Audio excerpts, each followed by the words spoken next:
Welcome to the Nonsense in the Chaos. I'm your host, Jolie Rose. Spring has definitely sprung. We had the spring equinox and we've had some beautiful celebrations here on Sark. Had a women's circle the other night where we had a group of lovely ladies come to my house and we did some egg magic, which is one of my favourite types of magic to do, where you nourish yourself with a boiled egg, having decorated it with your intentions. And we did that and that was lovely. And then we went and made a visit to the fairies, which I'm not going to tell you any more about because that's a secret, but it was wonderful. And we had a beautiful night and the sun has been shining, and went sea swimming quite a few times this week. Not as many times as I would have liked, but I have so much to do at the moment because the year is just thundering on. I can't believe we're a quarter of a way through the year. Beltane is looming. There's only a month now until Beltane, which seems to be going okay. I've also got some exciting things on the horizon, which I'm not going to tell you about just yet, but lots of other exciting things happening, which I'm working on and beavering away on. It's brilliant to be doing the podcast again. I'm enjoying being back in this space, and I've got some wonderful guests lined up, including my guest today, Rebecca Kenny, who it's a delight to share her beautiful way of seeing the world.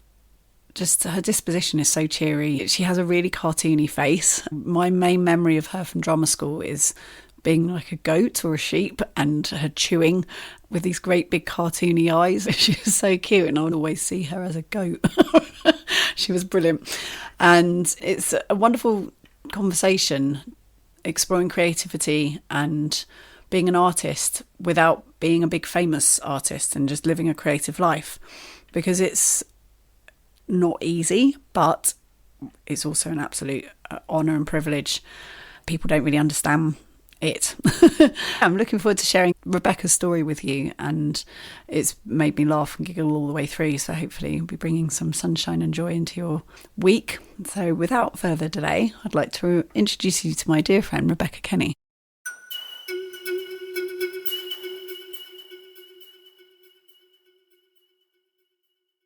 Let me begin then by saying that this is my friend Rebecca Kenny. Hello. And we met at drama school in 2006. Is that when we started? 2005, I think. 2000. So we met in drama school and we went off and did our theatre careers, and we've been doing things ever since. And we're two of the people that are still doing stuff. Like I think there's a few people who still are, but we've kept on trucking the whole way through. So congratulations, well done. Thank you. Thank you. And so what made you move to Berlin, and how do you feel about Berlin? Because I absolutely love Berlin. So it's been 5 years now I've been there, which, Wow. I mean, because of the, time, we've already spoken about time. It's absolute nonsense. And the pandemic didn't help that. I moved just before Brexit. So that was one of the reasons. I was like, I really want to live outside of the UK in my life. I think it's really important for me to do. And I was like, right, it's now or never, because it's just going to become so much more difficult after Brexit. So then there was like a deadline. And with Berlin, it was always somewhere I wanted to live. I visited and I was like, I love this place. And also, I think, 5 years ago at least, I think it's changing now. It offers a bit more ease. I was in London before, 10 years, which I love London. But if you want to be an artist, the only way you can do it is if you're in your 20s. Yeah. Because you have to have like incredible amounts of energy and resilience, and because it's so expensive, and it's this real like go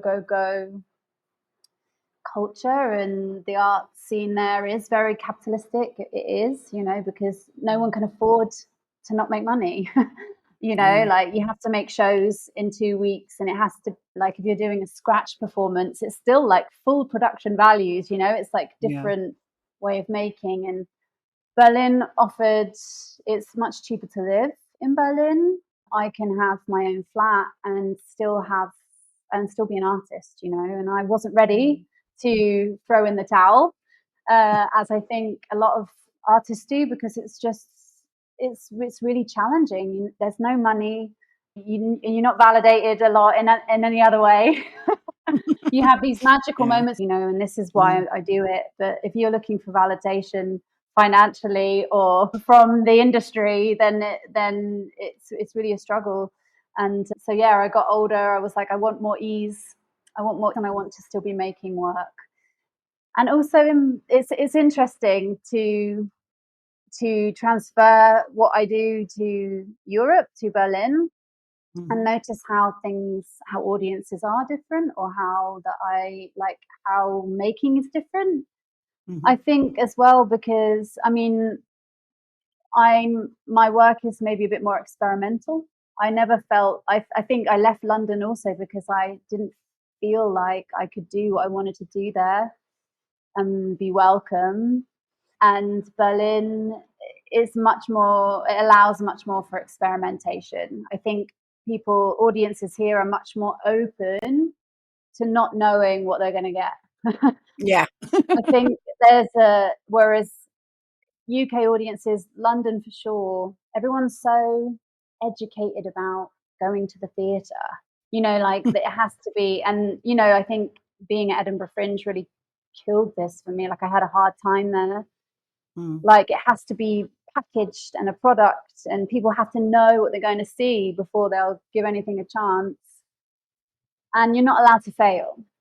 In Berlin, maybe there's a lot of like random stuff that maybe doesn't work, maybe is a bit too out there, but you're allowed to try and be experimental, and audiences will come along and give it a chance, So I like that. But yeah, interesting, because I didn't realize, but my work is actually really, really English. Like, it's really style as well. Yeah, I always think some stuff just doesn't translate. It's so interesting also living in another country or another space, and I didn't think I was a stereotypical British person, but I really am. And just what translates and what doesn't, even in culture, I thought was pretty similar. I was like, oh, we're all in Europe, like Northern Europeans, similar, histories entwining. I thought it wouldn't be that different, but it really is, like, more so than maybe even here in Colombia, that in some ways. So I lost my train of thought then, but yeah, an audience. It's just different. It's just different. Like, I do a lot of cabaret, and German audiences, they don't really react. So when you're in a cabaret scene, like, they're just like, but they're watching and they are interested, and they like it, but you wouldn't know.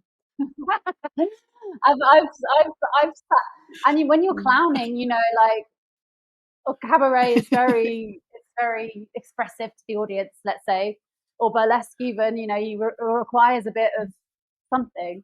Yeah, I've had times where I've been like, God, I don't think anyone got that. I don't think they enjoyed that at all. And afterwards, they've been like, yeah, that was really great. Thank you so much. Loved it. Like, oh, really enjoyed it. Like, oh, good. Well, you could have cracked a smile. Why didn't you show me on your face?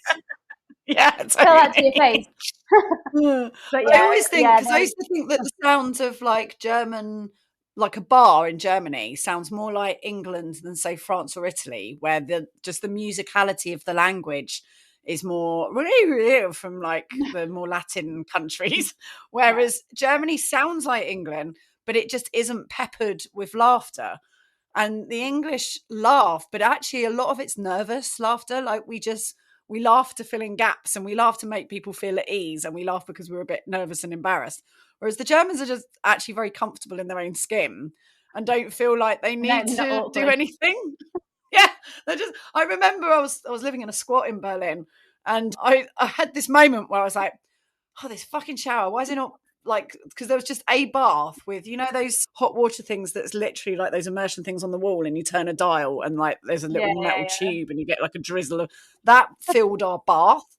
We had a bath between 46 punks, and I basically had about 3 baths in the whole 6 months that I lived in this squat. And I just looked at the shower that was upstairs. There was an actual shower, and I was at a moment of like, oh, I'll just get this shower working. Like, come on, how hard can it be to like get a shower working? And I sort of just walked in and I like picked a couple of things up and I just looked at it and then I just started laughing. And then this guy came out and just caught me and was like, what are you laughing at? I was just like, I don't know. I'm laughing at the fact there's no way I know what I'm doing. Yeah, exactly. And my own self being an idiot.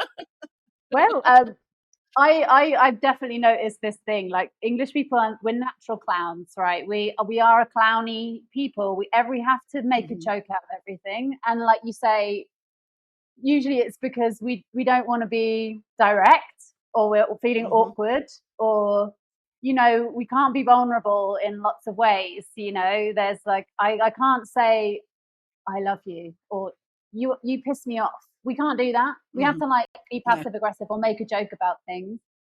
And we are jolly. I think there some people might say that there's a level of inauthenticity with this sort of joking, but it is really cultural. Like we are clowns.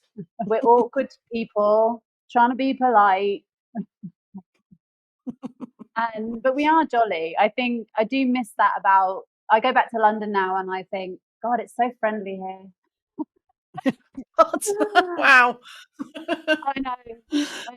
But not that there's not friendly people. I think Berlin is very specific as well from the rest of Germany. I mean, where did you live, by the way, in your squat? Do you remember? I lived there a few times. It was about a decade of toing and froing from Germany, kind of before, even before and during and after ACT. So I lived there in 2002. 2002 was the first time I lived there. I went there visiting, I think 1990 or 16. Oh God, I'm really bad at maths. Anyway, I turned 21 at the millennium. So it was like before that, 1997 or something like that. And then I moved there I went there and stayed there for a whole summer, probably around 2000. And then 2002, I moved there because I moved to Brighton first of all. Then I went and lived in this squat and it was in Friedrichshain. Wow. And yeah, but that was like, it was all squats then. That was all squats, but that had been pushed out from Mitte.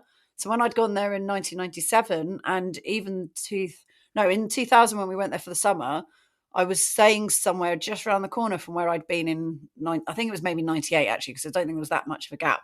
I was there for like probably a couple of weeks before I realised that I was literally staying on the same block as where I'd been before, because it had changed so much, because it had all been squats. And it had all been covered in bullet holes and it had all been covered in graffiti. And then already by 2002, it had been pushed out to Friedrich. And yeah, basically everything past Alexander kind of was all squats. And then now, like, it's pushed out even further. Like, yeah, you're right, on the outskirts. You wouldn't recognize it anymore. No, I think, even in the time I've been there, it has rapidly, I suppose that's the way of it, isn't it? Like, it just speeds up. I would say there's squats left, and it's become a tech haven, and there's lots of digital nomadism. So really, like the rents are crazy. It's really shifting into more of London territory. So it's a bit of a shame for Berlin, because it was always this place where you could afford stuff. That a massive city, capital city, that wasn't like the other capital cities. So it's a shame for Berlin, I think. And I feel like they've screwed themselves over, because I feel like they ripped the heart out of the city. So although London is Londony, it still has all the other things woven into it. It's all in there. Yeah. Whereas when I last was in Berlin, I was at a wedding a while ago now. It's probably about 10 years ago now, but it was ages. It feels quite recent compared to other stuff. But yeah, I was back for a wedding, and I took some mushrooms and I went walking around Mitte, and I cried my eyes out. And it was because it wasn't just not how it was before. It felt like an airport. It was so soulless. There was nothing there. It was just big TGI Friday type restaurants, and that was it. Literally, that was it. It was like, this could be an airport. There is nothing here of any cultural interest whatsoever. And I remembered what it was before, and that's what made me cry. I was like, oh, this is where the Dead Chicken Gallery used to be, and that was incredible. And then the pyrotechnics and the robotics and the welding artists. And there was an artist that used to be in Tacklers, which was it was Mittelwood, it was Oranienburger Straße. And they had, big old Jewish department store with about 100 odds, a couple hundred artists based in there. And it was so amazing. And that managed to last till quite recently. So that was, I mean, again, I say probably 10 years ago, but it lasted till then. And when that closed, that just felt like the heart was really, that was the end of it. But there was an artist upstairs in there, in the attic, and he had these giant canvases that were too big to get down the stairs. So sadly, I don't know. I mean, I guess, no, he wouldn't have been able to roll them up, because what he did was there was this incredible, like, image of like sort of St. George on a horse. So there was like a knight on a horse in this sort of spiral kind of shape. And then it was actually like really detailed, pixelated almost picture of lots of little things like castles and dragons and people. But then he just kept on doing it. So it was now like 3 or 4 inches thick. And every time you went there, that picture was still there, but it would be different because he just kept adding these little things to it. And so it was still the same image that you step back and you could see, like an impressionist painting kind of thing. But the more detail. Pixels kept, he just kept changing them, then just would go over the top of them and layer it and layer it and layer it. It was so cool. It was so cool. And he was such a dude. I used to sit and chat with him for ages. And just like you say, so experimental and people doing amazing things. But there was the space for it to happen. People, exactly. There's a space. There was, people didn't have to worry about just surviving, like that artists can thrive in that, when they don't have to work every hour of the day just to survive, have space in their brains, and I think we'll see how it goes for the next years with Berlin, because really it's about real estate, that's really lucrative, and people don't care then about culture. The clubs are a big thing in Berlin, and like loads of them have shut down like in the last months because they can't afford the rent anymore, and landlords just don't care. Like this is the tale of the world all over. But it's like, where's it going to end? I mean, the only way it can end is with everyone no longer living in the cities, and then it grinds to a halt. It's just like, you can't, if no one's living here, no one's coming in to do your cleaning and your cooking and stuff, or like no one's changing the bins, like who's meant to be doing that? We have it here on the island, and it's a microcosmos of these things. Is that if you've just got posh people buying everything up and it's just posh people living here, who's going to open the pub for you? Who's going to collect your cesspit? Like deliver the goods to the groceries, to the store, Yeah, exactly. But this is it. I guess that the people just have to work every hour of the day. Like, I think that this is it. People don't.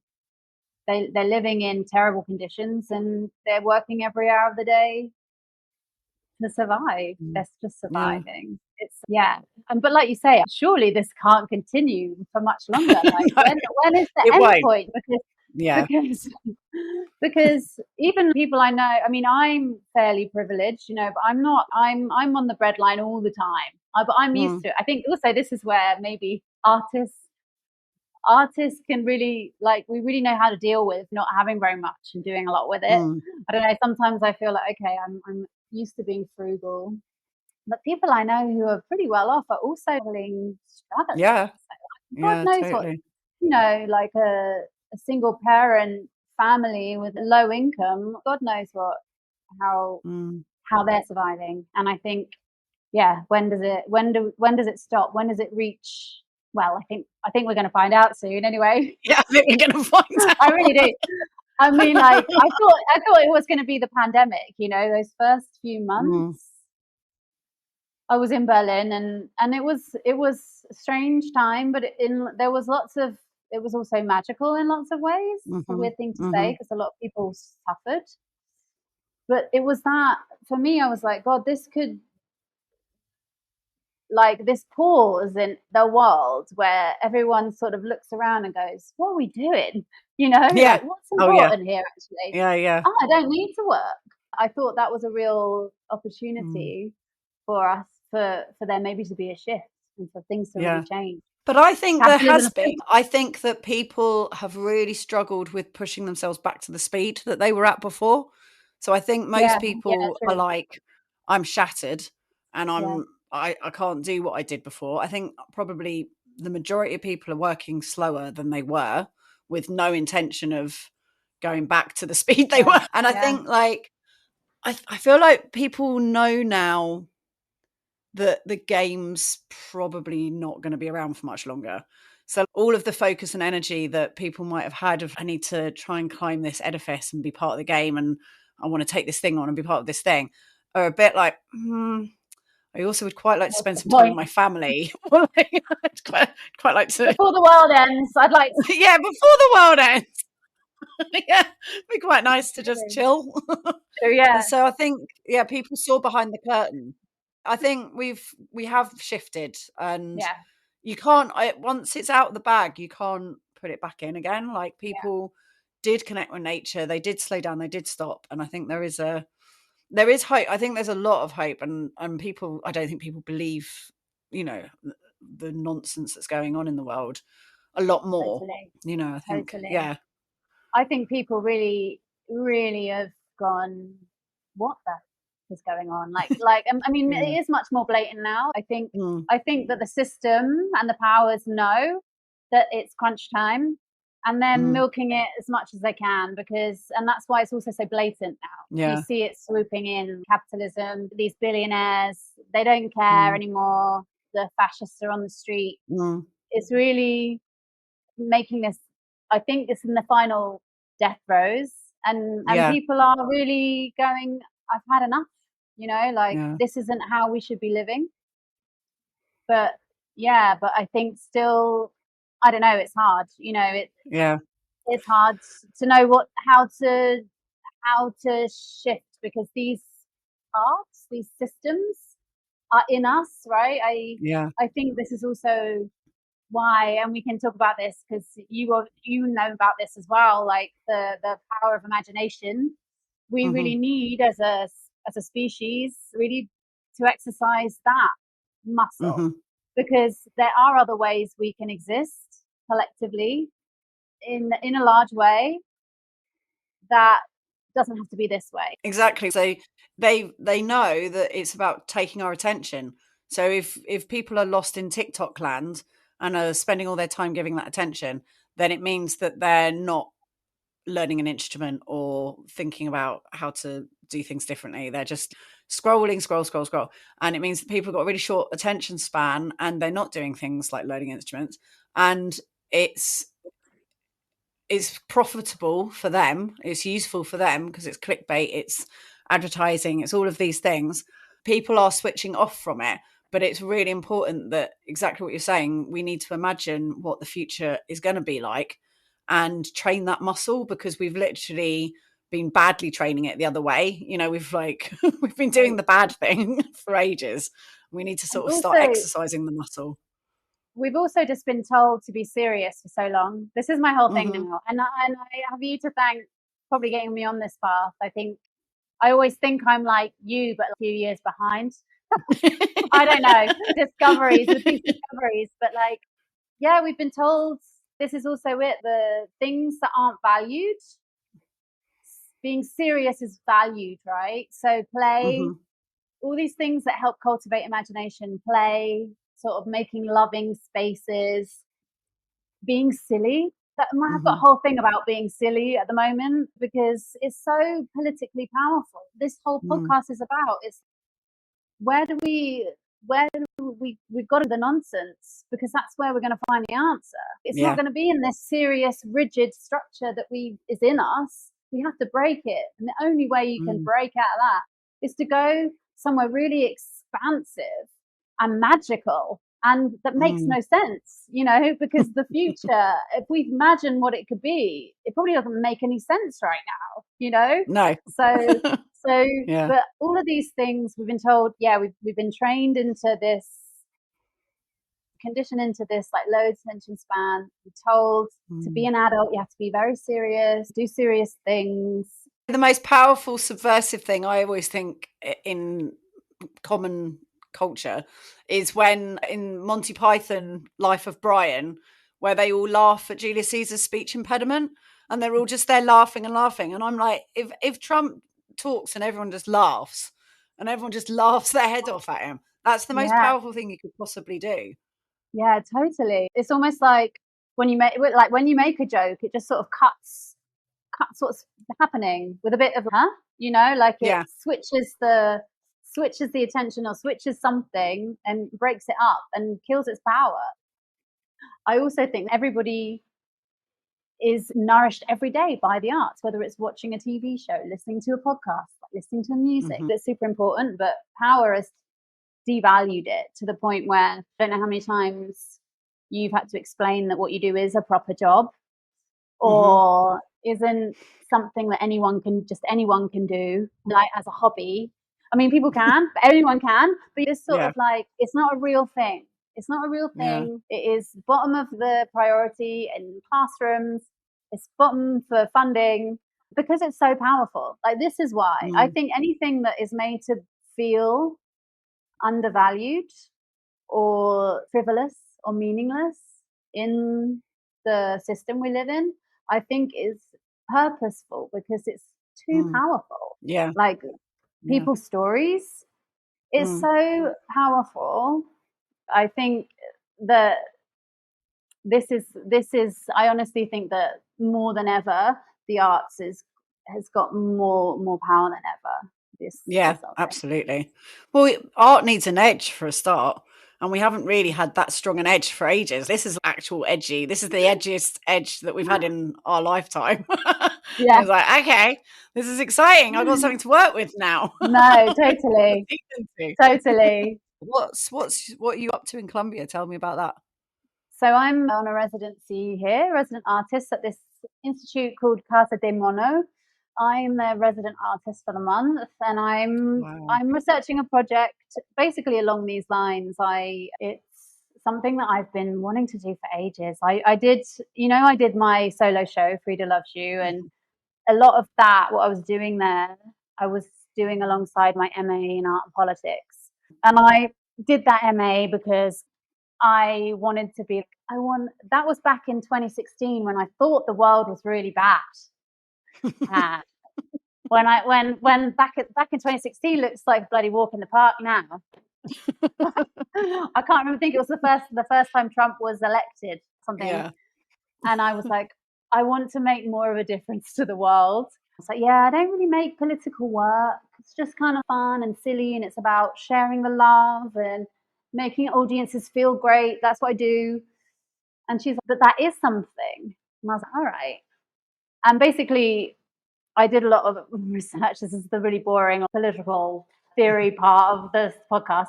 But in affect theory, which is just about, so the way politics works these days and the way a lot of things are working isn't about giving truth, giving facts. Brexit, for example, was a lot about making atmospheres of fear, of division. So that's how people are making these huge decisions. They're being given a feeling, and feelings are really hard to take back. Really, you can't just say, "Oh no, sorry, I was wrong about that," and take it away. It sort of doesn't work. And we're living in these like heavy atmospheres right now. These like atmospheres of fear, of heavy. We're moving through heavy times. The only way you can really combat that is by creating new atmospheres, right? Atmospheres of joy and safety and love and hope. Yeah. In a huge way, like boom. Yeah. And amongst other things, because I wouldn't say that the arts is the only thing that can do that, but the arts, that's what we do, like that's what we do. And especially when it comes to live theatre or live events, this is really important, being physically together and experiencing and feeling something. And I also so this is what my thesis was about, and I based it on clowning as well. The clown is the expert at creating a show to make everybody feel good. When you clown, or the idea is that the atmosphere is created collectively. So I'm not making a space for you to be in. We're doing it together. And when you're playing and when it's with humor and love and we make these atmospheres together and people are allowed to be who they are and just feel at the same time as other people feeling, it's really powerful. So that I've experienced that on stage, as I'm sure you have, in what you've done in like a micro way. And so part of, I think, my mission now on the planet is to push that.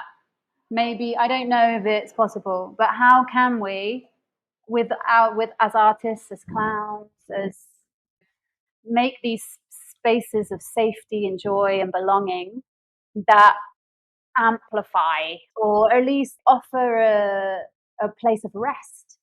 You know, often I think it's all well and good making work that tells people how bad the world is. All that stuff is really I don't think they need telling. It's really important. Like, this is my struggle, this is bad. I think that stuff's important. But we need the pre-resistance work before you can get out on the street and march and feel empowered and be like, yeah, I am going to tear the system down. I am going to stand up and fight for my neighbor who's being oppressed. You've got to feel safe and empowered and unified. And I think this is also it. So even in a micro way, it's almost like a healing, creating also hope healing spaces of where people can rest and feel hopeful and together and they're not alone. This is also important alongside the get on the streets and march. So this is why I'm here. Long story short, I'm experimenting with that here. I think it's an interesting place to be. Colombia famously is one of the happiest peoples. I've had 2 people say to me, 2 Colombians, not being provoked, just in a normal conversation, saying being happy is really important to us. Whatever's going badly, you make the best of it. You make it happy. So it's very interesting, considering as well the struggles that have been faced here, you know, not even that long ago. So it's an interesting place to be and to experiment. I mean, I am also petrified because I'm like, I think it's I've got a lot to deliver, maybe. And maybe it's not possible. Maybe it's okay to just be constantly doing little shows that give people a nugget of joy. Joy is the word. Yeah. Like creating spaces of joy. That can be revolutionary and radical and that can radicalize. So I'm experimenting with that. I've got to make a piece or make a sharing at the end of March.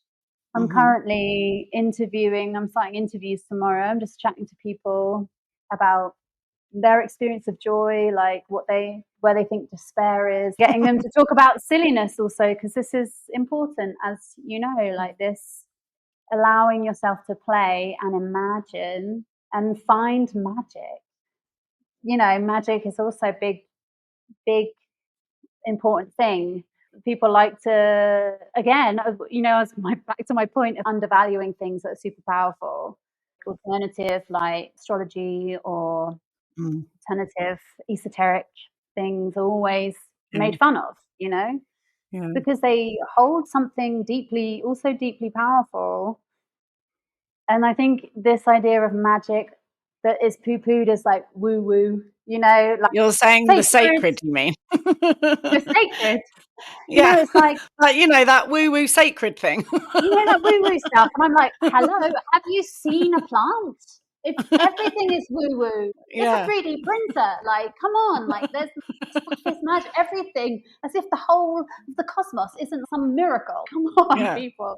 You know, this have a bit of awe. Yeah, this connection to wonder. You know, like wow, things are magic, and I am magic, and that is sacred. Is also something that I also think people are turning to more and more. Actually, I've seen it becoming much more mainstream. I want to pull a card because there'll be other things that we will talk about that will come out from the universe choosing what we talk about. Speaking of woo-woo, Woo. Yeah, speaking of woo woo, let Get the universe. the woo woo cards out. Love it. I love them.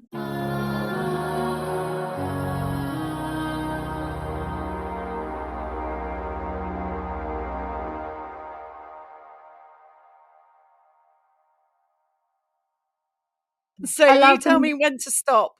Okay. Stop. Oh, she's a sexy lady. Got the Princess of Wands, Princess of and Wands. she's whirling through space with a tiger in tow, and she's just living her best life, full of fire, full of passion. What does that feel like to you? Does that feel, are you feeling powerful and fiery and free at the moment? There's a real freedom in that. I am. I think it's really speaking to, yeah, like this very sort of artist taking the baton and like leading everyone into into the Into future, something. maybe, Yeah. into Yeah. something, Into something. it could be, we don't know what's going to happen. It could be the burning pits of hell. Who knows? But Yeah. But it'll be fun to no, I find think out. so. The Princess of Wands. It's all very creative, right? The Yeah, creative totally. energy desperately needed. I feel very much this energy at the moment. How did you get the residential? Does it feel like a real, like, prestigious thing that you've ended up doing this residential in Colombia? Because that seems pretty cool. That's quite random. Totally. One of those things that wasn't expected and was really an unfolding of the universe's plan, I think. I mean, I've just stepped out of the autumn. For me was really low. I was in Berlin, and I've had it's come out of a year or two of feeling totally like, I don't know who I am. I don't know what I'm doing, like lost and not inspired, feeling very, what's the word? Um, Disillusioned about being an artist and all this.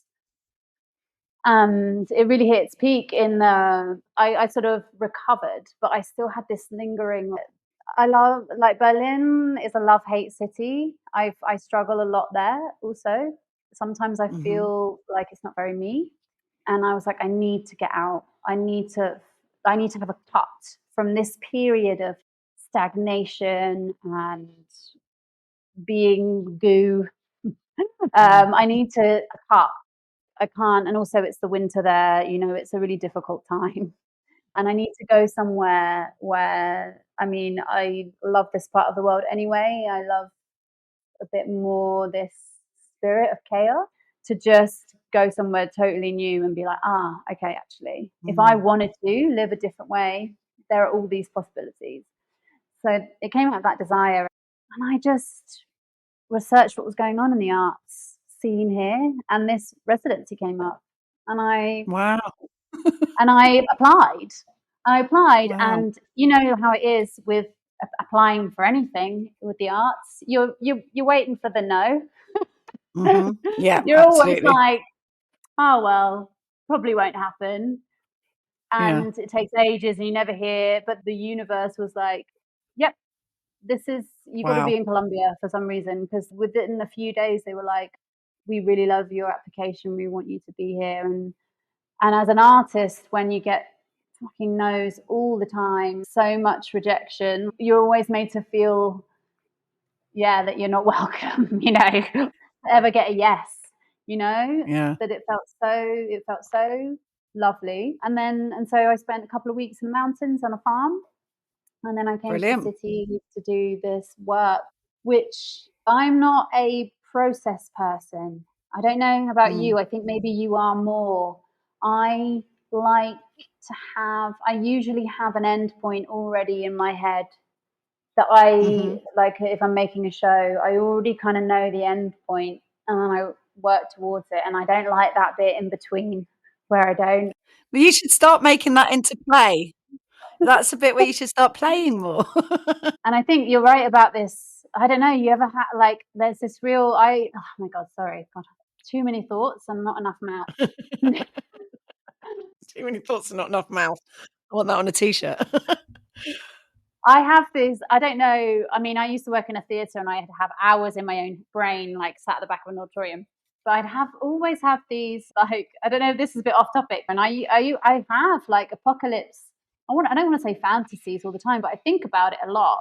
Mm. And especially like when I'm having a hard time, because there's something about that space where you just have to be, in a way. It's like, oh, if when the end of the world comes, whether it's zombies or, you know, Mother Nature or whatever, the only thing I have to worry about is surviving and helping people I love survive, you know. And there's something about that maybe there's a key there to like this sort of, why is it relieving to me to be in a state of disaster?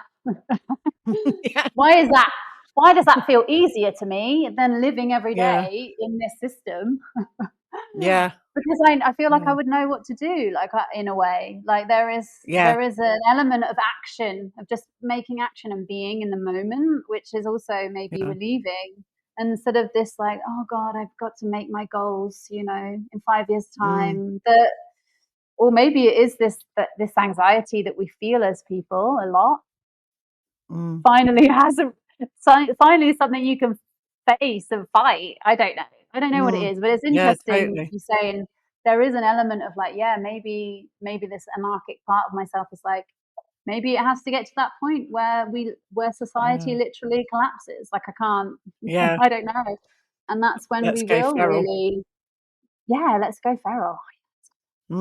But where people will really sort of, maybe that's when the imaginations will spring into action, or that people will discover their capabilities, you know, in other ways outside of this rigid system. I don't know.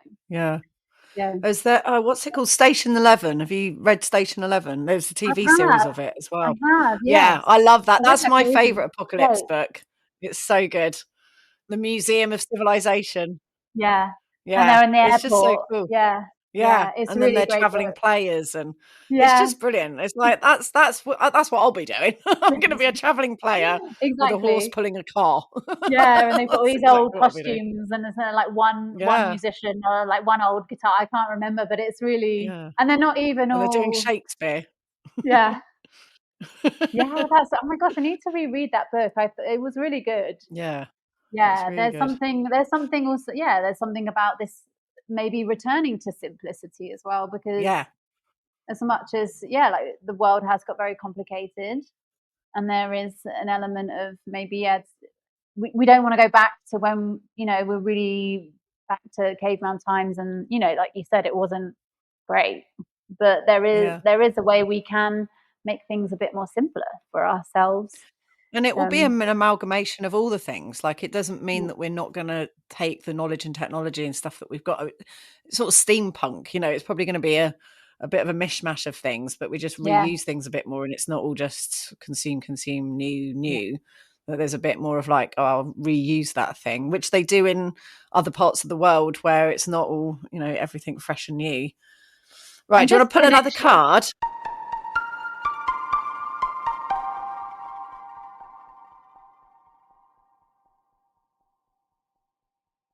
If you enjoy this podcast, then please consider supporting me for the work that I do. I put this work out for free, along with my video blogs and the moon ceremonies that I do every 2 weeks, and the articles that I write for the Guernsey Press are for people to just enjoy for free. By supporting me on Patreon, it's like you're being a patron of the arts, and you're supporting me as an artist to create work. I appreciate this way of receiving support, because those who can are able to do it, and those who can't still get the same things for free, and everyone gets to enjoy the work.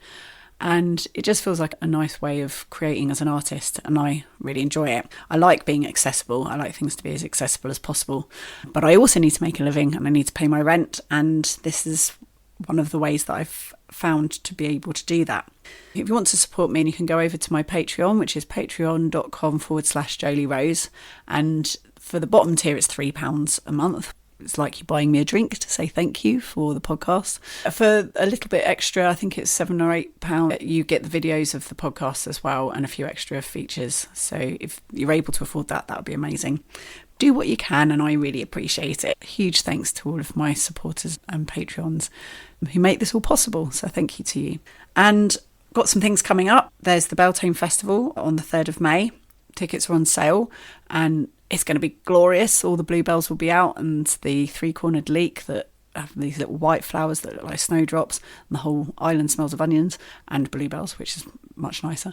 And it's just such a glorious time of year to be on the island. There's quite a lot of people coming from the UK, which I'm excited about. I love sharing this beautiful land with people at that time of year. The blossoms just starting to come out. I can see out my window the fruit trees are beginning to blossom and everything's coming to life. So it's going to be at full height and just so gorgeous and sexy, and everything that spring is, all that magic will be coming into full bloom, ready for Beltane on the 3rd of May. So do come along if you're able to. If you're local and live in the Channel Islands, I'll be in Guernsey on the last Thursday in March on the 27th at the Kooky Club, which possibly is sold out, but there might be a ticket or two left if you're lucky. There's always a secret guest, and the guest this month is really cool. They're always amazing, but yeah, this one's particularly cool, and I'm looking forward to talking to them. And we have surprise chefs, and it's always in a different location, so it's all a secret. And it was started by Joni because she fully embraced the not drinking world and wanted to create spaces and environments where people could meet and connect and start conversations without having to be drunk. And so she's created this space where it doesn't matter who the guest is or what the theme is. It's not about whether it's something of interest, although everyone is interesting, and that's what's so wonderful about it. Conversations begin, and so someone talks and I interview them, and we find out about what they do, and they could be an artist, a scientist, a museum curator, whatever it is. And there's always something interesting that they have to share, and this sparks conversation, and it's this beautiful warm environment. We then all share food together. I love it. It's literally one of my favourite things in the world. So honoured and privileged to be part of it. I love interviewing people, and that's why I do this podcast. The last offering that is coming up is the Which Fool Are You course, which starts at the end of May. And this is online, so anyone can take part. I'm so excited about this year. Every year it's amazing. It's almost hard to put into words what I've got from working with my archetype and learning about my archetypes, but it's an ongoing relationship and dive into my inner world and understanding it, knowing who I am. If life were a play, what my part is in it, and the permission is always the word, the permissions that I'm able to give myself, knowing what part I'm meant to be playing and the lineage that I'm part of. This year I'm gonna play around with rewriting an archetypal story, which feels like mega work and not something to take lightly, but I'm going to do it. And I have mentioned it in previous podcasts, the idea of rewriting a love story between Venus and Mercury. And Venus is my archetype. So yeah, I'm going to do that. That's going to be my work for this cycle. Whoever comes and joins the process normally is doing it for the first time, and therefore it's more about you finding your archetype. But if you've done this work before and you're hearing this and you're like, oh, that's interesting, if you wanted to come and do it again, we can talk about how much that costs and what we do. That can be negotiated, because I am interested in diving deeper into these things. And yeah, this feels like it's going to be really massive. Writing a story for the gods. We need to make sure that this is done respectfully, but I feel like they're asking me to do it. It's the next step in the evolution of this story. So that's what I'm going to do. If you would like to join me on this journey, get in touch. Just send me an email. My email address will be in the notes, and we'll talk about the nuts and bolts of how it all works. Come with me on this deep dive into the inner world. And now on with the show.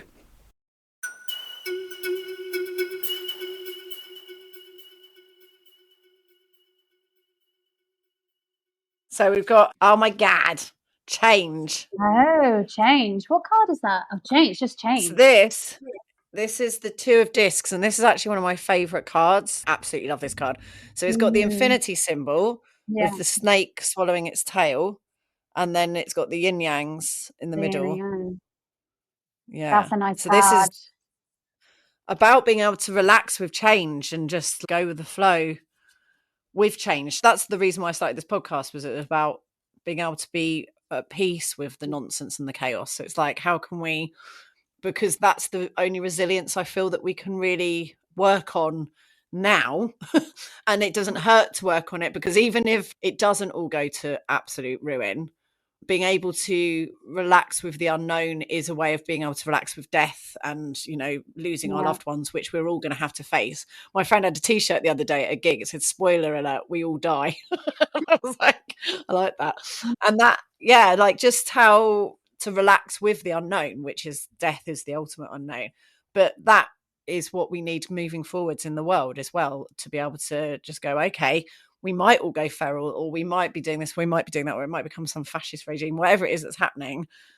How can we be at peace or relaxed with the unknown and embrace change? So what does that feel like to you?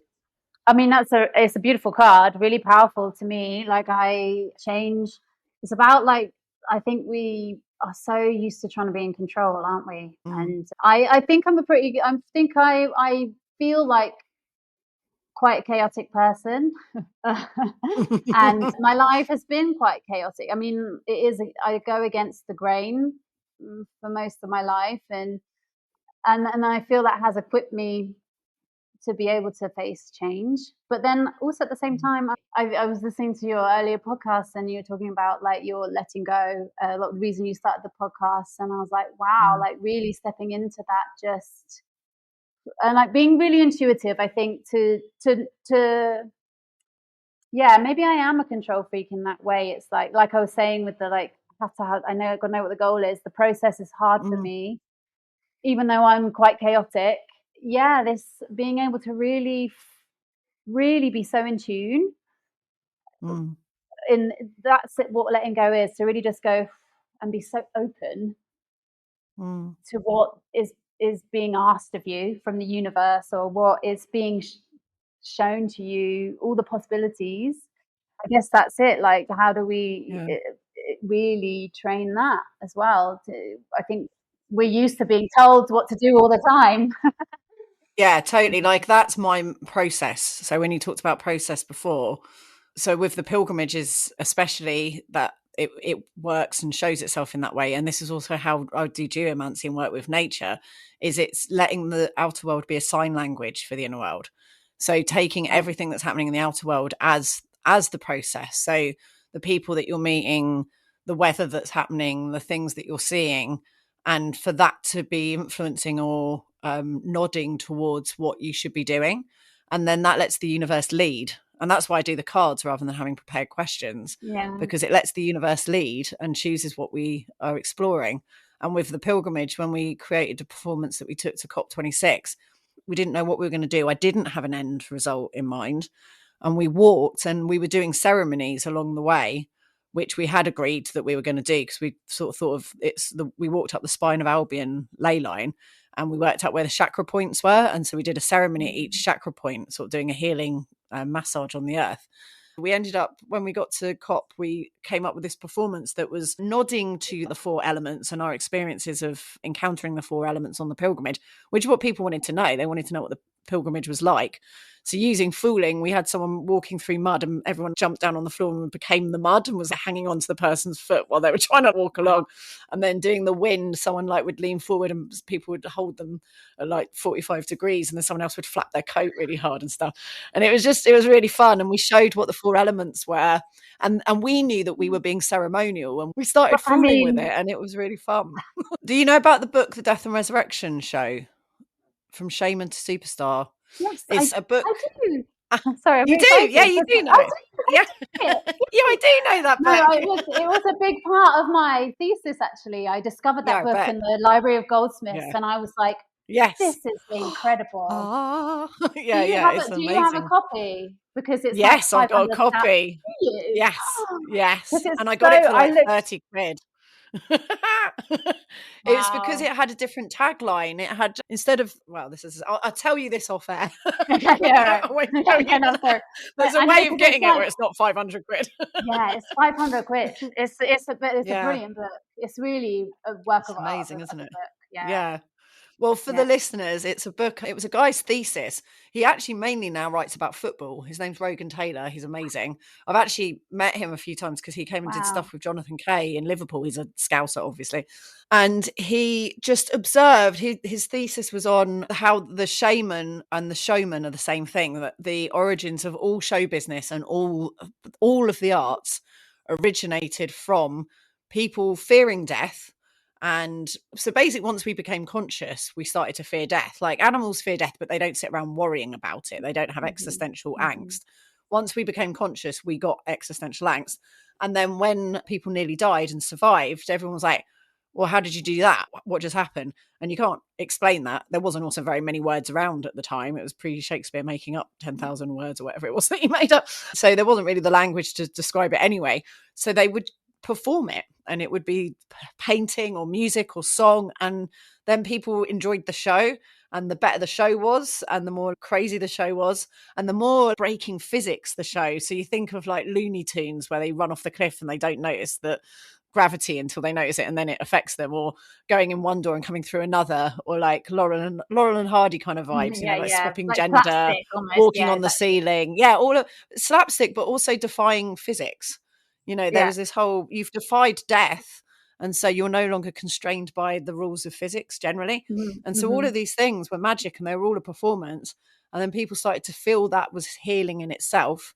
And then you think of like how that's trickled down today, where people go to a Taylor Swift concert and feel healed by the fact that she touched their hand, or and people are all the time going, oh, I've touched, they touched me, and now I'm no longer I'm no longer depressed, or all these things. And going through this healing through totally. And that you can see it in the arts in everywhere, like the aerial performers, and then the clown was the kind of earthy character, and you have all of the, and it was a sacred, like it is a temple, and it is a beautiful temple. And it's just such a wonderful thing. I did an ayahuasca ceremony with a Colombian shaman. That's why I really want to go to Colombia. I've got a real desire to go to Colombia. The first ceremony I did with him in my early 20s, and he couldn't speak English, and it was mind-blowing. I mean, I was ill. He did it as a healing thing, and it worked. And as he was doing it, I was like, this is a performance. And because I'd already done enough theatre work myself at that, I was about like 21 or something, that I went with it, and I totally went with what was happening. But I also, a little critical bit of me was going, oh, interesting, this is a performance thing that he's doing. I see what you're doing. I know, I could see the nuts and bolts. Totally. You're like, that's good. Good production values. Very nice. Very well done. I see what you did there. That was really good. Excellent. But I went with it, and my imagination went with it, and I got healed, and it worked. It made me better. And years later, he invited me to a ceremony, like 14 years later. He just randomly invited me to come to a ceremony. He was over in Holland, and I got there, and someone had built him a red and yellow big top tent. And it was huge. It was the size of an actual big top tent. So there was room for like 200 people in there. And it had Circus Kahuli, which was his name. And it was a picture of him on the front with a big red nose with a load of jaguars. And then we went in, and there was this giant sacred fire that went from the middle of the tent down to the bottom. And there was this sacred fire like a chimney. And then like all these animal skins, and then like these shamans with him in the middle being the head honcho.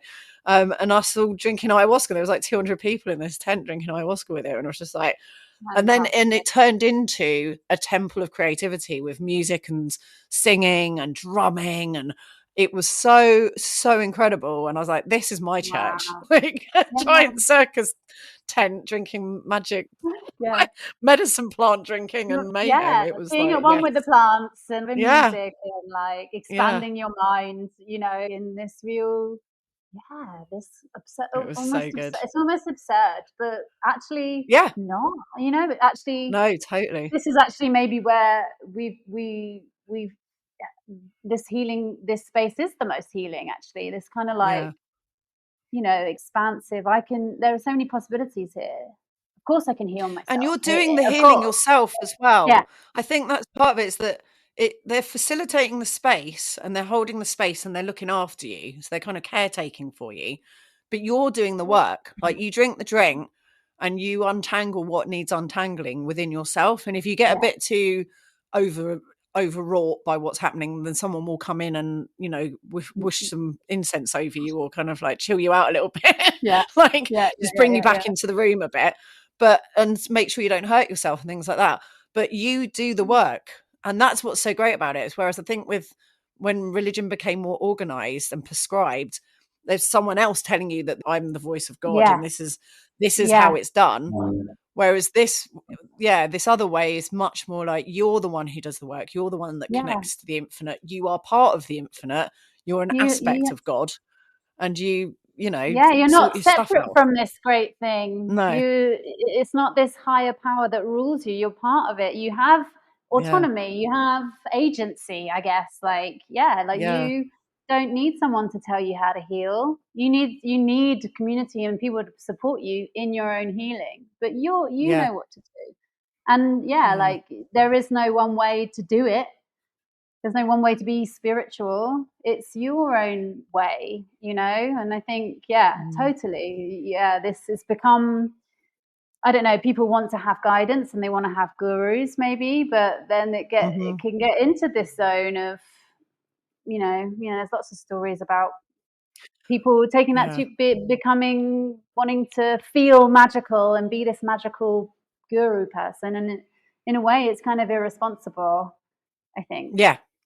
That's why I like it being brought back to theatre. That's what I've always loved about Jonathan Kay, because he could be a guru easily, but because he makes it about theatre, and that's how I've always felt about stuff as well. It's like, it's theatre. The whole thing's a piece of theatre. Exactly. And, so make it good. Write the script and make it good.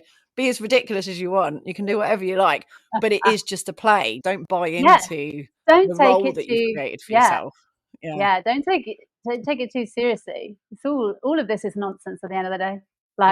It is. The whole thing is. The world's ending, but it's all there's something really nice about that. It's like you can't put yourself in that too serious space.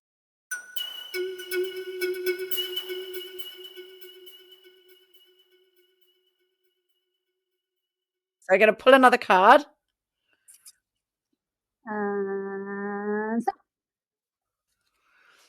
Interesting. This is funny. This is the Chariot. The Chariot, which is a dude dressed up in gold. Really looks like he's got all the kit and everything, but the horses that are pulling him are actually statues, so he's not actually going anywhere.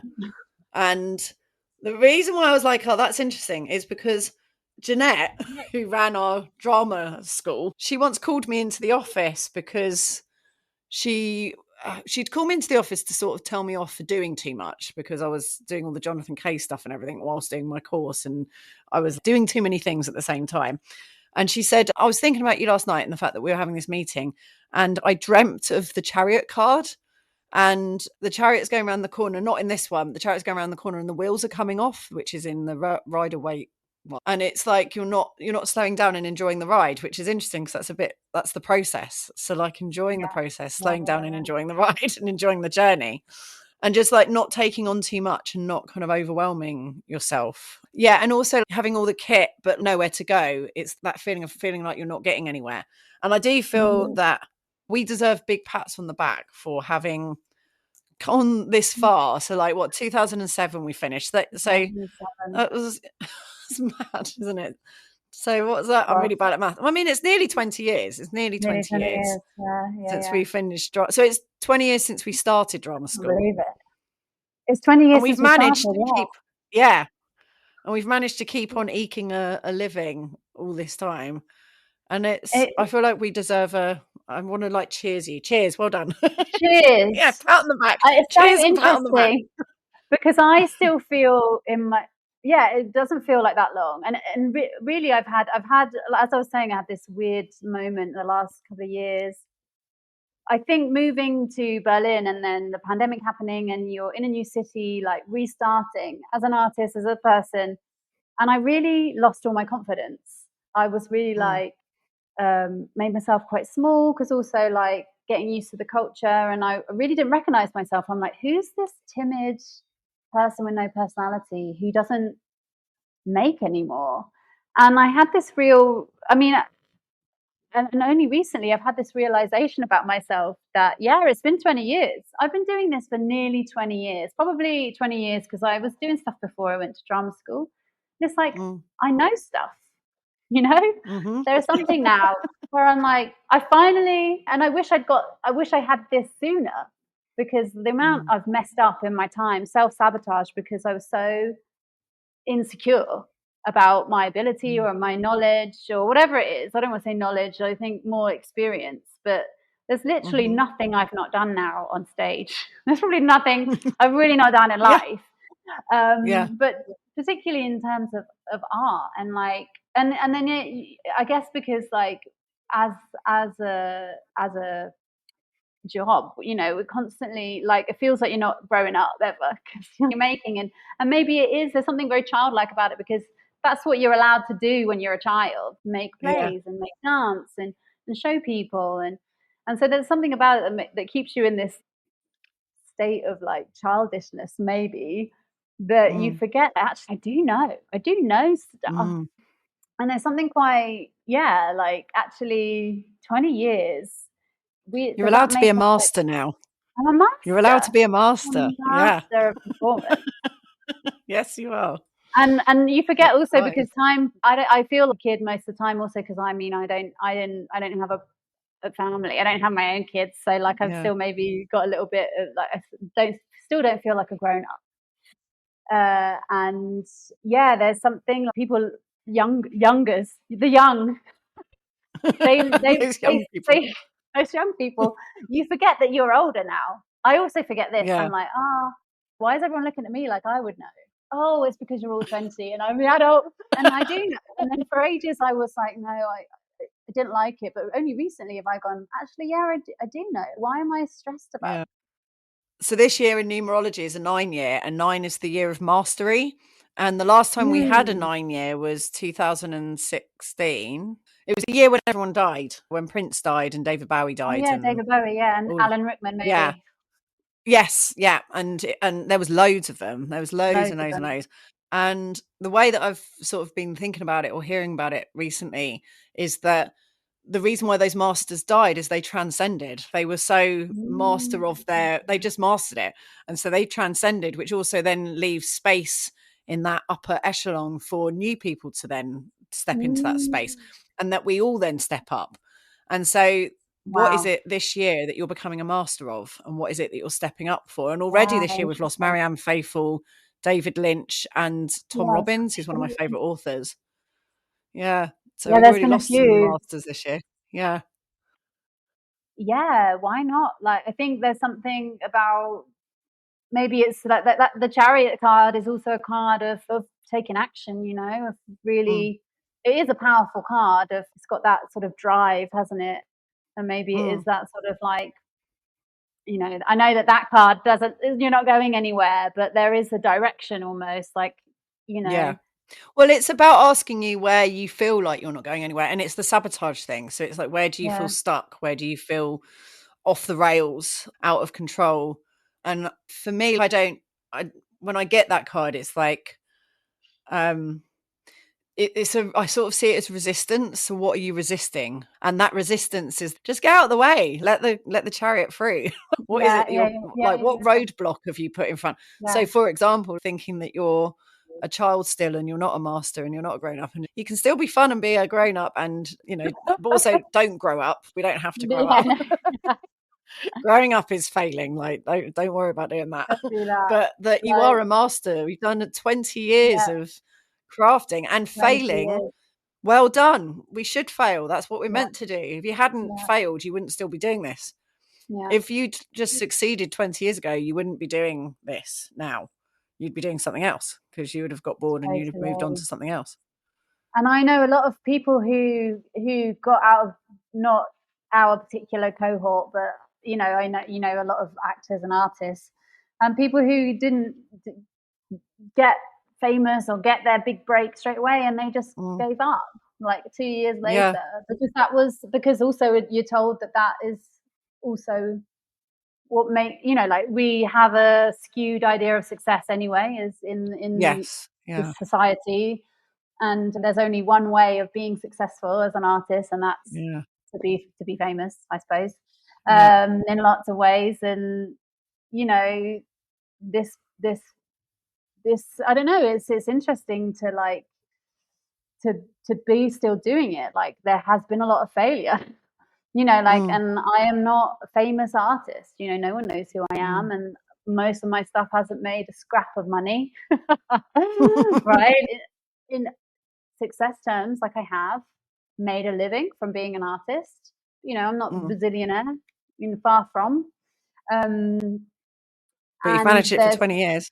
Managed it for 20 years, and still people. I know. I've also had to. There's a lot with this life that we chose, this work or whatever we want to say, that our calling, that people want, that comes with a lot of proving, I think, to still be doing it after 20 years and not be famous and not be a bazillionaire. I think a lot of people who don't have that calling, or maybe, I don't know, don't understand it. And I've struggled with that a lot, actually. Recently, it's also changed. Maybe it's this new idea of myself as a master of an experienced person. But I've tried to, like I've had many times, one very recently, where I was like, no, I need to get a proper job now and be an adult. And for a few months last year, I was really trying to do that, like sort my LinkedIn profile, and imagine myself in an office, and no shade to anyone whose life that is, but I just can't. There's this deep, I don't know, drive in me that I can't. This is what I'm meant to be doing. And I think as well, after 20 years of training and developing as a thing, basically we can't go and do an office job now. It would be like someone who spent 20 years in an office just suddenly going, oh, and now step out onto this stage and make a tit of yourself. It's true. They'd be like, true. No way. That's actually a really good argument, because like, what do they expect from me? Jeez, I think I have friends who often worry that they worry about me because they don't understand my life, and often it's hard. And I think I may, just because it's hard and you struggle doesn't mean, I don't know what I'm trying to say here, but I think there's this worry. It's like, I think it's part of it, and like, to not worry, like, it's also part of this path, to have these struggles and then to keep going. Like, it's not this, but maybe that's hard when you're observing and you're a friend and you don't get it. So I have a lot of people just being like, trying to help me find office jobs, and I'm like, yeah, it is. It's the same, isn't it? It's like the worst thing you could do for me. I know, exactly. What am I going to do there? I'd be terrible. Just making paper aeroplanes and elastic band flicking people. I'll be. You know what I'd Should love? we make a play? Yeah, exactly. I'd love to be someone. I don't know if this is a job, but maybe it is. I'd love to be someone who came into the office and just made it a really nice place. Should we make a play? Yeah. Hey guys, how is everyone today? Oh, what's the matter? What's the matter, Amanda? Are you feeling a bit? What's happened? Should we have a dance or something? I think it's like a wellness person, but not trained. Yeah. I come in and make sure everyone's okay and having a nice time. Yeah. That's what I think pre-recession, they would have been well up for that. I know.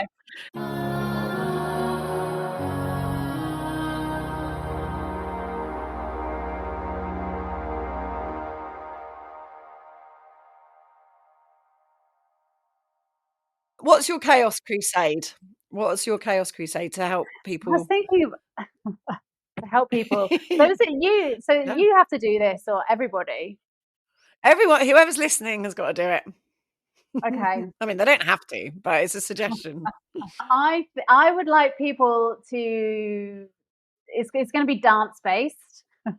So I haven't thought this through like very well, but I would like you to stop and ask a stranger to teach you their favorite dance move. Brilliant. And do that every day of the week. So by the end, you have a dance routine. So you put all of the dance moves together. And while you're there, maybe you can ask, and then maybe you can record yourself doing it and send it in to the podcast. Yeah, I want to see. Yeah, let me see your dance routine.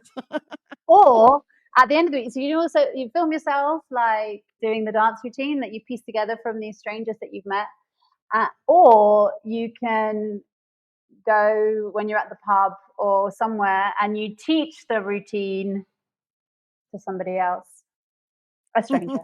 Brilliant. Yeah. So that's my thing. And yeah, maybe if Excellent. you're asking, maybe if you're dancing with someone, you can ask them questions like, why is it your favorite dance move? Try and get a story out of them. Why not? Yeah. And dance Find out together. where it's Just from. dance together. Exactly.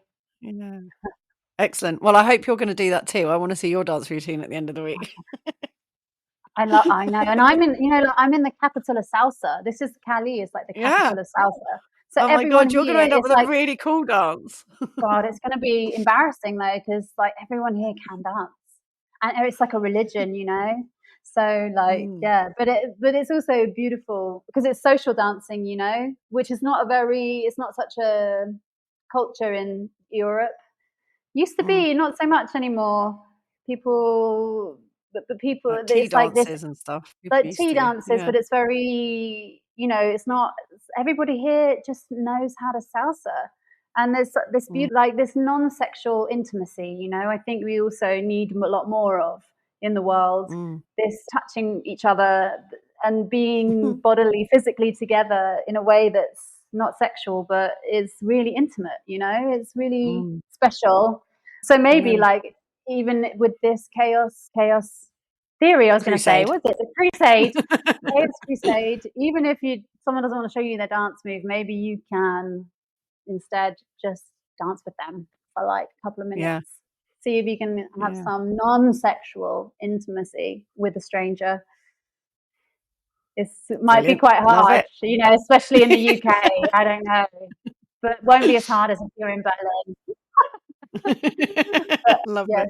Like I would love awesome. to see videos of a dance routine. Yeah. Okay, hear that, listeners. All the videos are to be shared if you don't mind. Send them to me. Awesome. Thank you so much, my darling. This has been amazing. Yay. Yeah.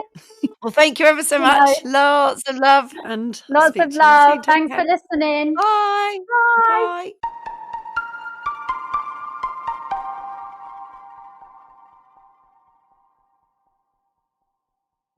That was the wonderful Rebecca Kenny. I love her. She's such a gorgeous human being and does just ooze joy. Her show was presented in Colombia. She has finished her residency, and the performance she created said, "Listen, I love you, joy is coming," which is perfect.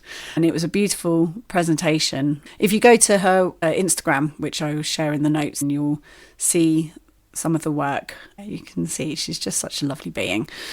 I'm very happy to have been part of the conversation through her process. We do deserve pats on the back for keeping on going for 20 years. It's an achievement. And yes, it's harder now than it's ever been, which is frustrating because as you become a master of something and you have that much experience, you would, in many professions, be earning more money. You would be, I don't know, I assume that with 20 years experience in graphic design or carpentry or things like this, you would be earning so much more money. Whereas in the theatre or the performing arts, that's just not the way it works. You're forever scrambling around. But it's something we can't stop ourselves from doing. It's our calling. And anything else would feel like being put into a box and put into a prison. So we will keep on tracking, and I'm here cheerleading Rebecca and the work that she creates. She is Frieda Love on Instagram, and she is pure love. She reminds me of the Fairy of Pure Joy that Brian Froud draws. If you Google the Fairy of Pure Joy, you'll see what I mean. She's a joyful, beautiful being. So thank you, Rebecca, for sharing your time with us, your insights, and your wisdom and medicine. I can see from her posts that her medicine spilled out into Colombia and Colombia spilled its medicine into her. And that's a wonderful thing. And that's part of working with the land and connecting with different communities and people, and us sharing our wisdom and medicine and love and knowledge and connection with each other. People are such amazing things. So thank you, dear listeners. And I look forward to speaking to you again next week. See you then on.